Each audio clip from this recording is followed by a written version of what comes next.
Hey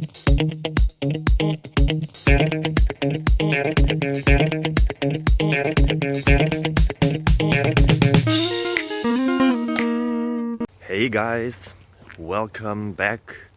As you see here, we are outside in nature, far from civilization, at least 5 minutes. So, will I ever find back? I don't know. But I have some new questions here for you. So let's see if it helps you. Feel free to subscribe and ring on the bell or whatever it is. So enjoy. Bye bye.